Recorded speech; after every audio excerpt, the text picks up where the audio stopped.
Nation, what is going on? Coming to you guys live post-draft. 3 days wrapped up. What do we have? 7 picks.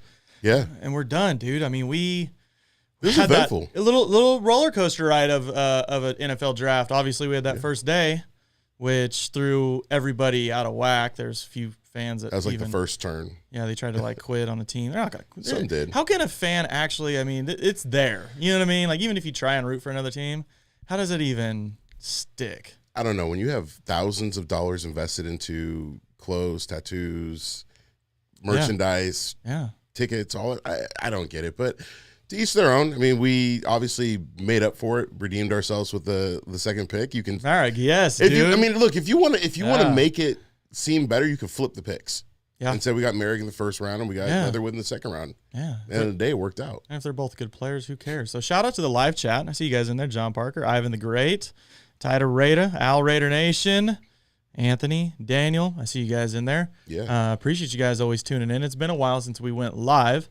And we went live yesterday on Periscope, but that doesn't really count. And Twitter Spaces, which was cool. That was cool. But back live on YouTube. So appreciate you guys sticking this out with us. And we want to discuss every single pick. And I want to take callers. So if you're watching now, I want to take live callers, sit down and talk with me and Kenny King.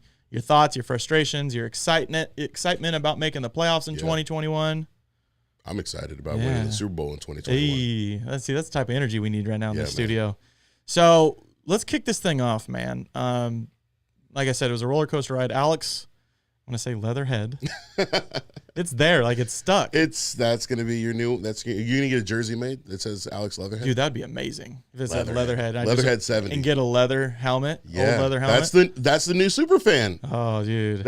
You're going to bring back Superfan Leatherhead. Leatherhead Cody. Oh, my goodness. So he comes in. He's 6'5", 312 pounds. Yeah. I mean, won, 2 championships? Yeah, won the Outland award winner. Yeah. So best college football player or best lineman in the draft. Yeah. I mean, you can't ask for more. No, and he's very versatile, and that's what's great, I feel like, about Leatherhead. Dude, I'm telling you, it's there. Like, it's the first thing that pops in my mind is Leatherhead. So that's the great thing about Leatherwood is he played right guard. He played a lot of left tackle. Yeah. And the difference is, I think making a flip, what's going to help is, like I said, he played right guard. So he's already kind of flipping his motions, and he's used to going back and forth. Now he's just got to take those mechanics as a left tackle and switch him over to the right side. And I think it's very possible, and I think Tom Cable's excited about it. I think Tom Cable's excited about it. I think the Raiders organization is excited about it. And you look at the offensive line, right? You got Denzel Good right next to him, and that's a great person to learn next to because Denzel Good pretty much played everywhere on the line last year. Yeah. He was able to fill in for Richie Incognito. He filled in for Trent Brown when he went down. And so Good is going to be that good conduit that's going to be able to help him with that. But I also think at the same time, you look at somebody who played left tackle, you have the athleticism to go back to the right side, do that. It's going to give the Raiders a lot more versatility that we talked about the other day. Yeah. Leatherface. That's we got a couple in there. We got Anthony and 509 Raider. Shout out to 509 Raider. Yeah, Leatherface. That could be a good one. So Leatherwood, back if I'm going to go back all the way to right now 2018 in college, he had 486 pass blocking snaps. Okay, 486 pass blocking snaps. Okay, allowed 2 sacks and 21 total pressures. Those are all at right guard. That was the only year he's only taken 12 snaps total at right tackle through his college career, and that was that year in 2018. So then he made the switch these last 2 years, 2019 and 2020. He both times over 400 pass blocking snaps. 2019, 0 sacks allowed, 10 pressures, right? And that was all at left tackle. And then last year was 3 sacks allowed, 16 pressures. Solid. I mean, that's an anchor right there. 5 sacks. And a total of 1,451 pass blocking snaps. 5 sacks allowed. It's pretty good. It's Rodney Hudson numbers right there. And I mean, it's not. I mean, it's not like he's just playing for some small school either. Right. You know what I mean? He's playing for Bama. Bama. I mean, you're playing teams. Championship pedigree. Mm-hmm. He knows the championship mindset. He's got familiarity with Josh Jacobs, Kenyon Drake, with Henry Ruggs. So I think that adds to it. I think that knowing Josh Jacobs' running style. And knowing how Josh likes to be blocked for, I think that's huge. Yeah. I think that a lot of people don't think about that, where Josh knows how to play with this guy, and he knows how to run behind him, and he knows, and Leatherface knows what Josh wants to run. So I'm excited about it, especially in the red zone, because we need somebody to push that line back in the red zone. Yeah. We need to move it in the red zone. So I'm excited about that. Yeah. It's nice to have you in studio again. It is kind of nice, huh? Yeah, 3 days now. This is our last day together. You tired of me yet? I mean, when you got here, yeah, I was already. So can imagine how I feel now. Anyways, I didn't do it, but I did it. I didn't do it, but I did it. So free safety. We come out, and this is where, Raider Nation is frustrated, and I get it. Until we see how they pan out, I'm not really going to be mad at the pick, because mock drafts have, in a way, ruined us and manipulated us. They're and a yes, joke. I get they have value. Yeah. But they're not NFL boards, and there's a lot of guys that, even fans, and I get it, fans have their opinion and want their picks. I'm the same way. That's almost the reason I didn't really try and fall in love with too many players this year, because I always get disappointed. But you can't judge mocks. I mean, no, look, you Chris, can't. Chris Sims had Justin Fields going 32. Yeah, exactly. I mean, come on. Yeah, You can't. mock drafts are all over the board. I feel like the first 5 picks you can pretty much judge. Like, you can say these guys are going to go in this place. After that, all bets are off. Yeah. Especially in the National Football League, all bets are off. Anywhere a team sees a need and they see a value in a player, they're going to take that player. Yeah. If you say, hey, we need an offensive tackle, then you take an offensive tackle at 17. Yeah. If that's your biggest need, teams are going to draft for need. Yeah. If that player isn't there, then you go best player available. But at the time being, that was what they needed. Yeah. And then they saw Moehrig in the second round. They said, well, shoot. Yeah. Let's go get our guy. Every team does that. Every team is going to draft need. Every general manager is still going to try and, you look at the best players available. And if there's a star there that you just can't pass up, you go for that. But in our situation, I felt like that was the best possible case. I want you guys to lay a grade out, A, B, C, D, F. I mean, I want drop it in the chat real quick. Drop in the chat what grade you guys would do. Plus or minuses are accepted. I'd give it a B. I'd give it a B pick, just because it solidified a need. And the only reason I think it's not an A is just because of what is known as value, and also knowing just the draft is a crapshoot anyways. It's really hard to get like that. It could be an A pick by the end of the season. Yeah, I mean, I looked at Bleacher Report when the pick came out, and I think Bleacher Report had graded an F. I looked at Mo Moton. Yeah, he gave Mo. us he gave us a B minus. That's good for that pick. I think that's a very solid grade. I think that I would say B minus, C plus for where it was. Yeah, but I think that when you look at the second round, going back, being able to trade up, get Moehrig, and be able to get Leatherwood in back to back, I think that gives the draft grade a little bit higher of a grade. Exactly. We're looking at the whole class. It wasn't just one pick, and it was funny too because one of the biggest reactions was like, "What about defense? What about defense?" And it's like, well, I think Mayock hurt us. Mayock definitely hurt us, and I think the biggest thing was it wasn't just what about defense; it was what about the secondary, and what are we going to do about free safety? What are we going to do about corner? What are we going to do about nickel? What are we going to do about all these players that there were question marks around in that secondary? We filled those needs. Yeah, trading up and getting Moehrig was huge. Trevon Moehrig coming in at the 43rd overall pick, which was amazing to me. 6'2", 202 pounds out of TCU. Love me some TCU. And he played, I'd say, a little under a quarter of his snaps were at free safety. Yeah. I think I have it here. Hold on. 172 out of 755 snaps at free safety. And that's enough to be versatile. Mm-hmm. He can play in the box. He can get down in the slot. I feel like he's kind of just that do-it-all type guy. In 2019, he had 47 targets thrown his way, basically in coverage.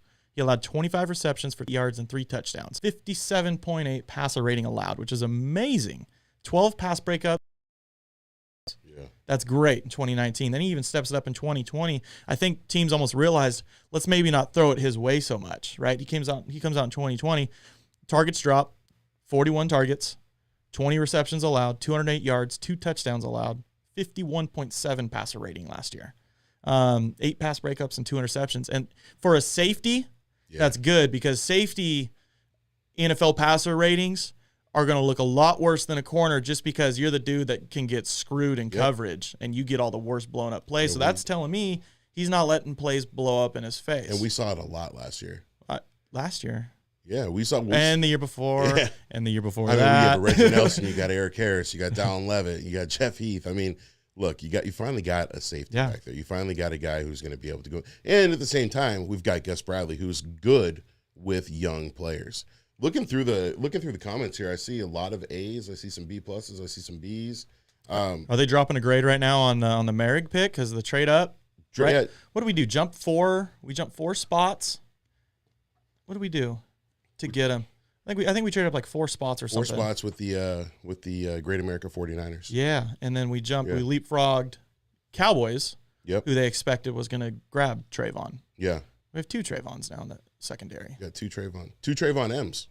Ooh, man. I saw here somebody said Nate Hobbs has a video on YouTube clowning AB. Oh, I gotta see. I gotta check that yes. out. We gotta find that, and we have some homework to do after Yeah. this. That's amazing. Born to be a Raider, I guess, right?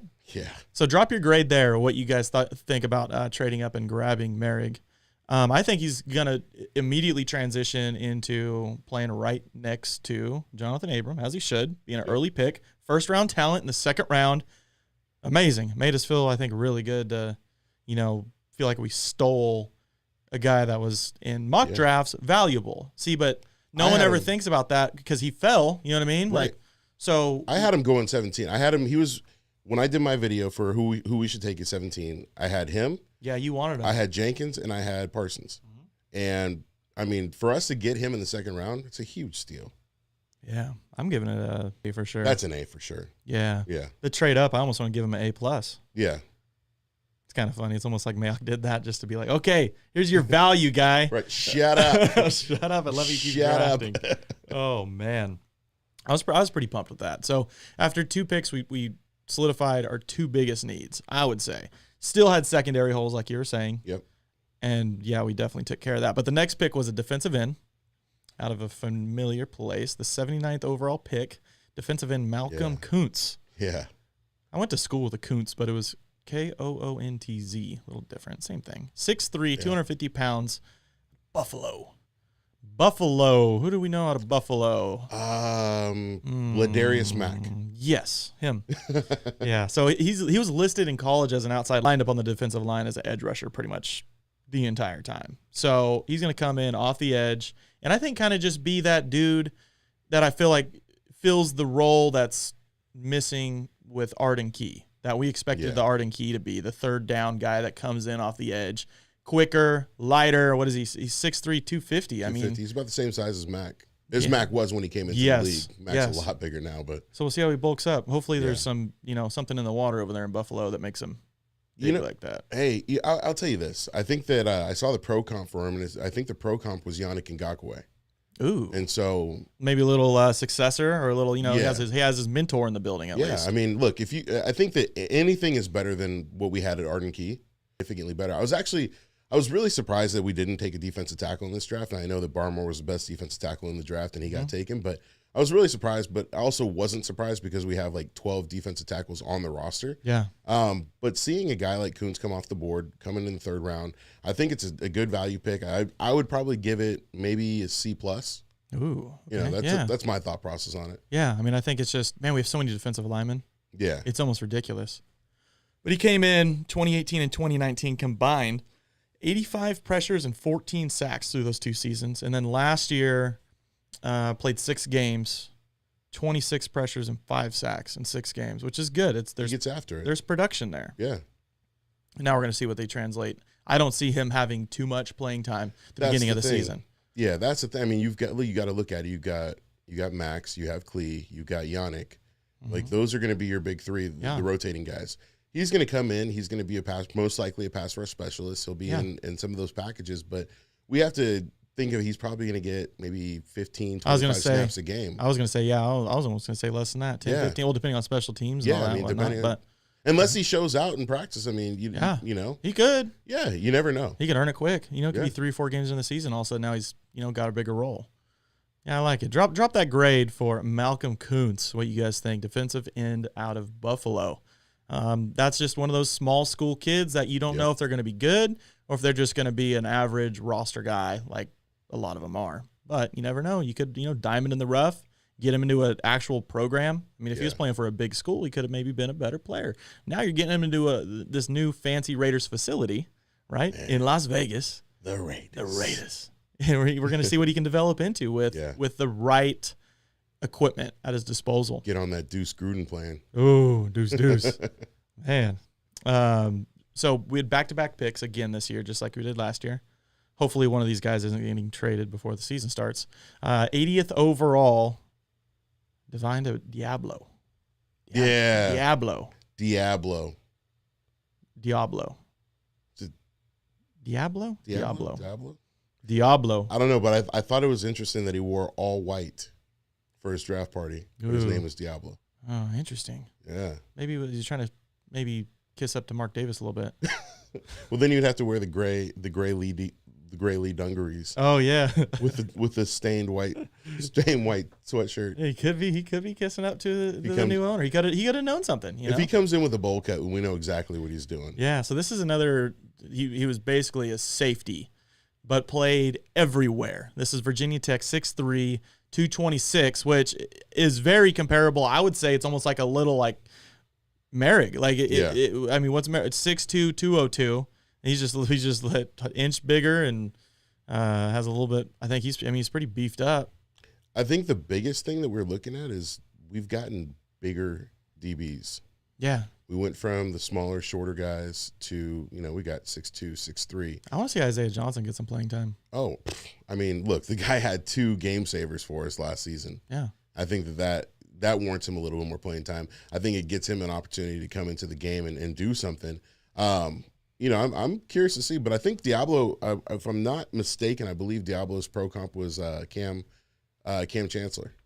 Really? Now, you could take that for what it's worth. I mean, obviously, when Obi Melifonwu was brought in, he had a pro comp of Cam Chancellor as well. But I feel like Diablo loves football more than Obi does. Yeah. So, I just want to see Isaiah Johnson get out there with these guys. Honestly, give him a chance out there outside with Mullen. So looking at the. Oh, never mind. It got pulled, but it looks like it said Diablo was a former high school quarterback. Interesting. And he can play all over the place. Like I said, I mean, to me, he's just like Moehrig. He'll play in the box. Yeah. Play a lot of slot, free safety. He can be all over the place. He kind of just that plug and play, and see where that goes. And then we go back to back safeties. Tyree Gillespie. Like Dizzy. I like Dizzy Gillespie. I'm doing Gillespie. No, that's fun. It's stuck, dude. That's a condition. I said it earlier. It felt like it. Like my left eye got stuck down. Like I think I just developed Gillespie's. Can't make comments about eyes, okay? I'm telling you. So he comes in 6 foot 210. Mizzou. Shout out to Fallon and her husband. Yeah. Mizzou. Yeah. So Fallon Smith. So he's obviously basketball. This is football Mizzou, safety. I mean, I guess we got to make that clear now since we're signing basketball players as well. Oh, yeah. This is a football player. And kind of just a center fielder, dude. Just a center fielder. That was just his primary role. Get out there, be the top dude. Like if it's going through and it's going to be a touchdown, it's going to be going through Gillespie.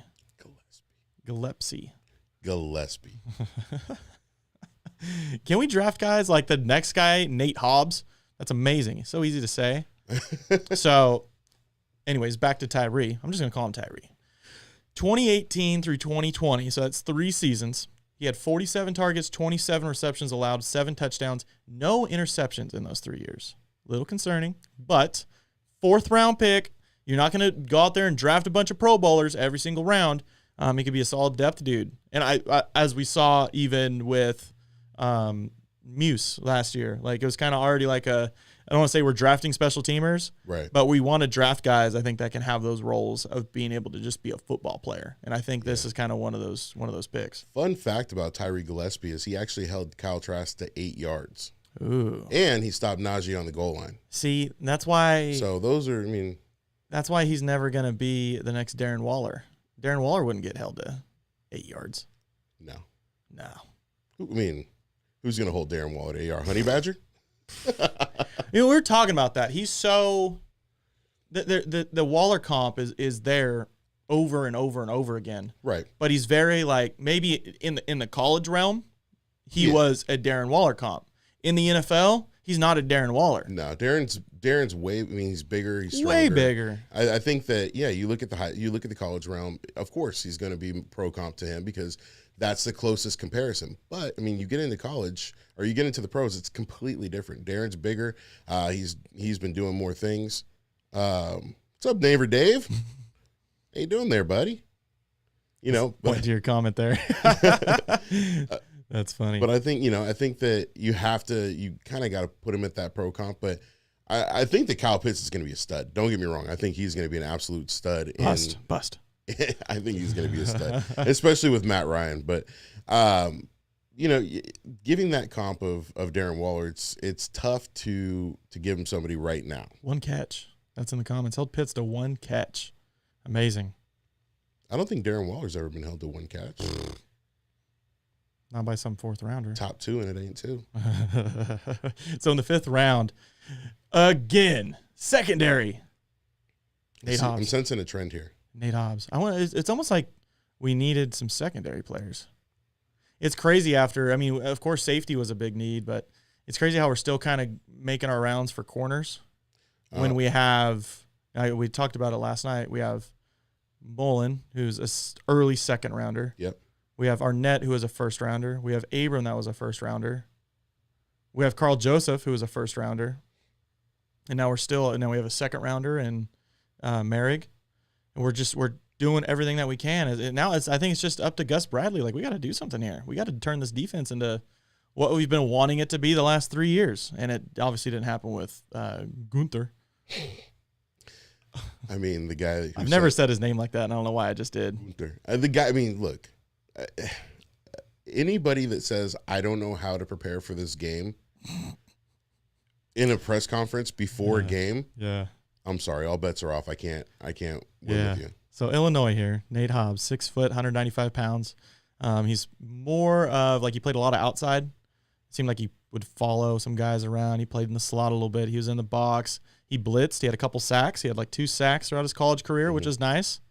141 total tackles, 3 interceptions, 17 pass breakups, 101.1 passer rating. It's hard because you got to take these things with a grain of salt. You got to watch him play. You got to see his technique, and you got to see if it's just not quite fundamentally sound.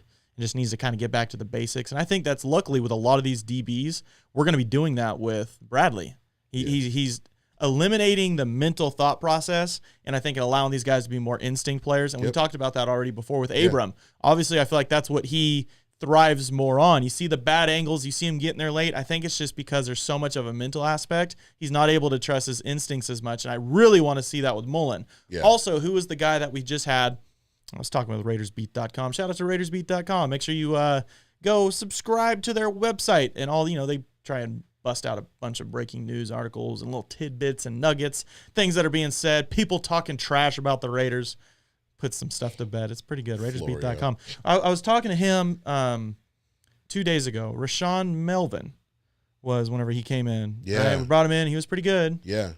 But he came in, he just kind of started like falling off. Well, and then his big thing was that he was asked to do something completely different than what he had ever done. And why? You know what I mean? Why? But we had that a lot. We had that with Sean Smith. We had that with Rashawn Melvin. I mean, Gunther did that with a lot of guys. You bring in players that don't fit your system, and you want to try to change them to fit your system. Yeah. It doesn't work. It doesn't work like that. I think the prime example of that happening was when you look at Nnamdi Asomugha. Yeah. Nnamdi was a stud with the Raiders. Yeah. He went to Philly. And then he goes to Philly, and they changed the way that he played. They put him in like a zone or something. They put him in zone. He was a man corner. Yeah, just let him sit out there by himself and do work. Remember, they signed all those players, their quote unquote dream team. Yeah. And what did they do? I don't know. Nothing. Who? Then our final pick, 7th rounder. We didn't have a 6th rounder, didn't we? I think we packaged that to trade up at one point. Yes. So ended with a 7th rounder, 230th overall. We get another center, Jimmy Morrissey. And I don't understand this pick necessarily. I want you guys to drop a grade for this entire day. 4, 5, 6, and 7 rounds. Drop a grade, A through F, on what you thought about all these final picks. Morrissey I didn't quite get because I don't see how, unless Maybe I need to look at the contract more of Nick Martin. Is he very cuttable? Yeah. Or do we plant this guy on the practice squad? Yeah, it'll be interesting. I mean, obviously, when you have a 7th rounder, they're most likely not going to play the first year. I see him being like a Lester Cotton, a guy that's, that's put on the practice squad. I love Lester Cotton. I like Lester, too. I think Lester can be, he'll be serviceable in this league. But I think that he's a guy that's going to probably sit on the practice squad for a year. I think that, Andre James and Nick Martin are probably going to battle it out. Andre's probably going to win because the Raiders seem to love him a little bit more. Mm-hmm. And obviously Andre's been working a lot with Derek lately. So I think that gives him an edge as well. I don't see Jimmy, making the 53. No, me neither. But I do see him being somebody stashed away on the practice squad, and who knows? Maybe they move him to guard. Maybe maybe they move him to another position. Yeah. So that's going to round out our draft. I'm not going to talk about undrafted guys until I see everybody that we grab. Yeah. I think we've got a couple already. We've done it. I mean, the Raiders have done a really good job with the undrafted guys. Shout out Alec Ingold. Yeah. We've gotten some studs in the undrafted free agency market. Yeah. So we're going to open up this call line, Kenny King. Oh, yeah. And we're going to see how long this is going to go. But you can call that number right there on the screen. And, yeah, just vent or something. Just don't come in here with nonsense. I want no nonsense in here, Kenny King. Oh, let me open up my Skype here. Yeah, there's enough nonsense here with me, so. Yeah, we're already tapped out on nonsense. Didn't do it. Let's see. Okay. It's open, ready to go, ready for you guys to call in and discuss your thoughts on this draft. It gets pretty loaded sometimes. So if I can't get to your call, I'm sorry. I'm trying my best. You can keep calling, time it right, do your thing. But overall, I thought it was a pretty good draft weekend. We filled need. Yeah. Can't be mad at that. It was Bill Belichick, I think, that was talking about. He doesn't ever draft need. He drafts the best player available. I also feel like the Patriots have never been a roster where you're like, oh, there's only like a couple holes to fill. I feel like they always have areas to improve. He's just a good coach. Well, the Patriots also spent a ton of money in free agency this year. I think that Bill Belichick saw Tom Brady win the Super Bowl, got a little trigger and said, you know what, we need to make something happen. They ended up with Mac Jones, huh?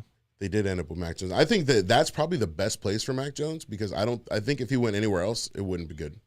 Oop, and we are coming in here. Let's see where we're at. Call, are you there?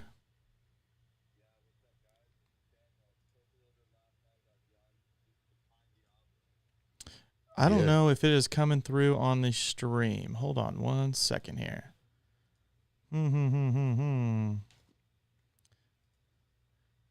That would just be the Fitz, wouldn't it?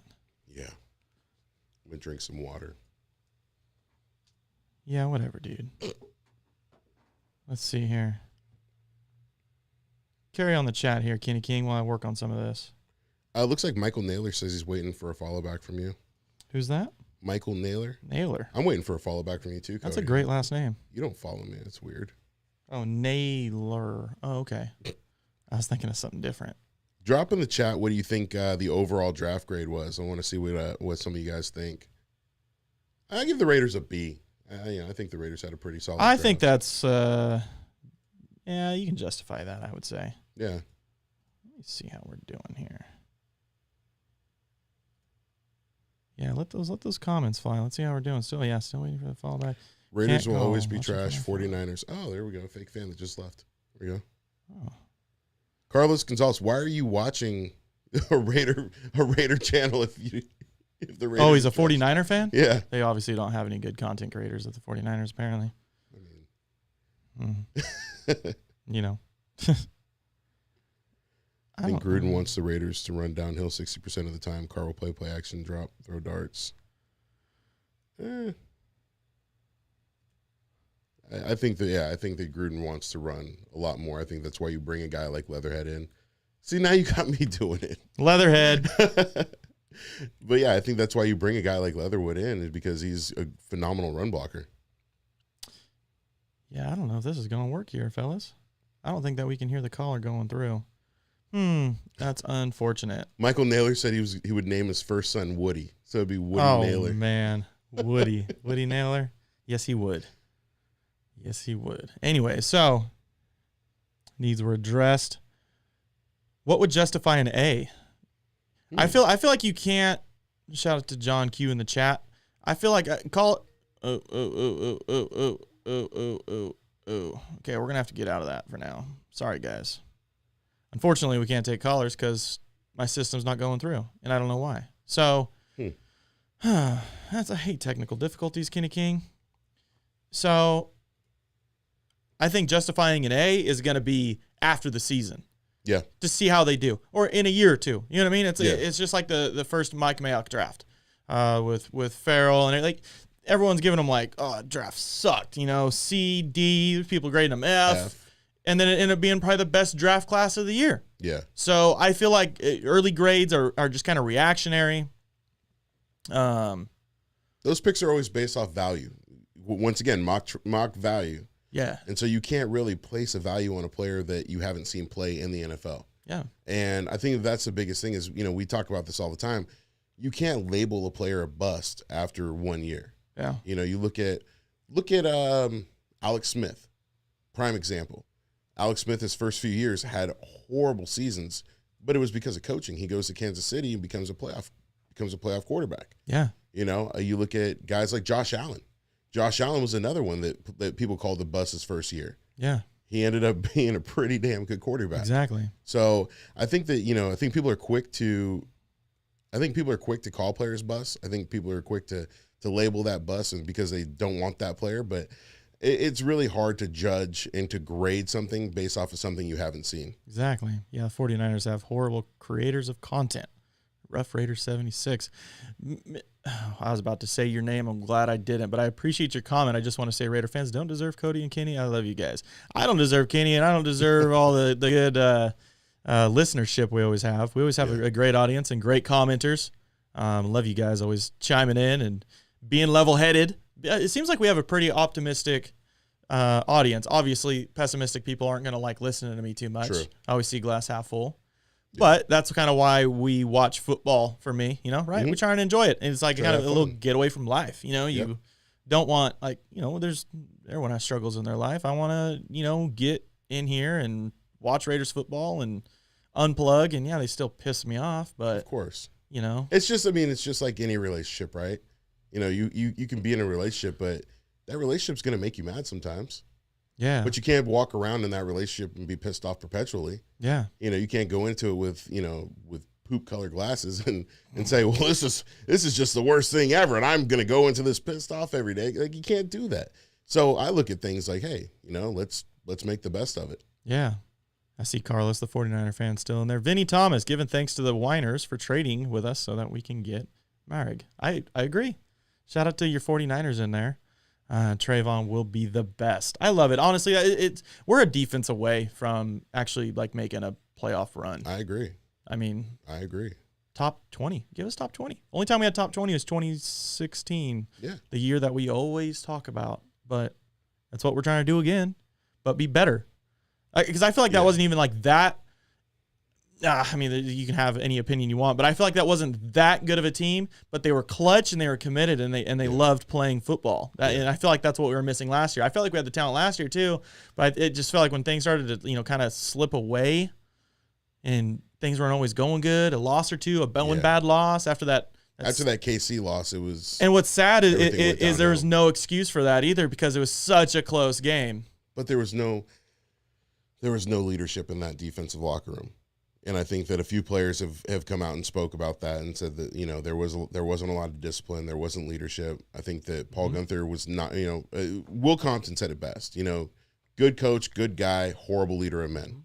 You know, when you have 22 plays for third down and you're throwing the kitchen sink at your team and they don't know what they're doing, that's a big, big problem. So I think that Gus Bradley coming in, making things easier. We look at his defenses that he's had. Yeah. I mean, you've had the Legion of Boom. You've had Saxonville. You had this Charger defense that even with like 15 players out, they were still a top 20 defense. Yeah. And they created turnovers. I think that's the biggest thing is this is a defense that can create turnovers. And they went out and got some guys that can fly around, they can get after it, and they can, you know, make some havoc in the defense. Jimmy Morrissey is going to be the first jersey I get. So who popped in there? Gotham Avenger. He's saying Moehrig jersey season. For sure, whose jersey you guys gonna get first? I got the custom Leatherhead jersey, right? That's mine.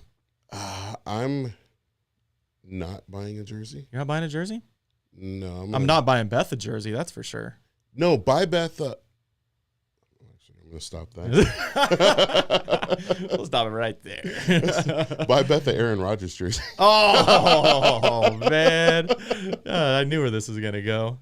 Gosh dang, she's never gonna have a car jersey. That's for sure. No. No, not touching that. Wait until he wins a couple Super Bowls and retires. The bad luck. Yeah, then you can get the bad luck. She can get the retirement stuff. Yeah.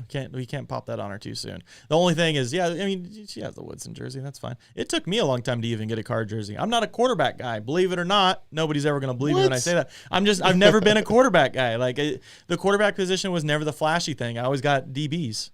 See, I always got D linemen. Oh, yeah. See, and I had a Janikowski jersey, but that was because me and Janikowski are friends, and so I felt like I had to get one. But I had a Richard Sherman, I had a Warren Sapp, I had a Khalil Mack. I always had the defensive lineman jerseys.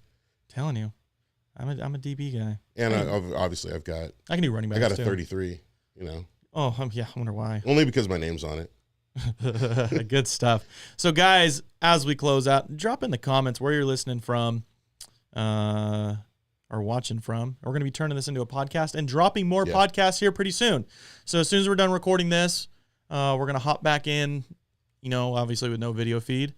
So subscribe, Training Table Podcast on any podcast platform, Apple, Spotify, Pandora, or even subscribe to Kenny King's YouTube channel. Just search Kenny King.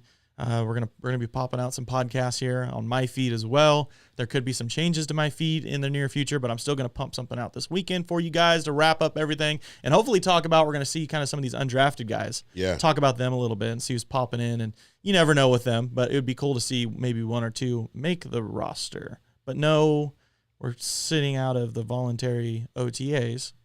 Could still be some guys that show up and work. But at least this year, I think there'll be a bigger possibility of undrafted guys being able to make the roster now. Yeah, I also think the Raiders are probably going to make some more noise in free agency. There's still some guys out there, and I wouldn't. Richard Sherman. I hope so. Please, that'd be great. I wouldn't put it past Gus Bradley to bring a couple of his guys in. You bring in Melvin Ingram, bring in Casey Hayward, Richard Sherman. I think that those are all guys that could come in and potentially get a spot. Phillip Buchanan. Phillip Buchanan's dope. Wasn't he the Phillip Buchanan? Yeah. Wasn't he like the He was the better of the two. So that was the year that two cornerbacks were taken from Miami. Mike Rump went to San Francisco, and Phillip Buchanan came to the Raiders. Phillip wasn't bad. Mike Rump was terrible. He's up there at the top of all-time Raider interceptions, too. Yeah, he was solid. Yeah, something like that. So, I see you guys in there. I said California, you're close. I could throw a rock at you, probably. KC, listen from KC, from enemy territory. Huh? I'm sorry. Yeah, that's cool, though. San Jose, California, Oakland. See you guys in there. So cool. Raider Nation, thanks for tuning in. Kenny King, it was a pleasure sitting with you doing a live show in the studio. It's been good. First ever live guest, basically, not really guest, but live co-host. And it was cool. So we're going to wrap this thing up. Hope you guys enjoyed the draft. Start picking out what jersey you're going to get. Maybe a Richard Sherman jersey. That'd be nice. And we'll be looking forward to dropping some more podcasts and content for you guys. So, peace. Bye, guys. Had to hit that Murph.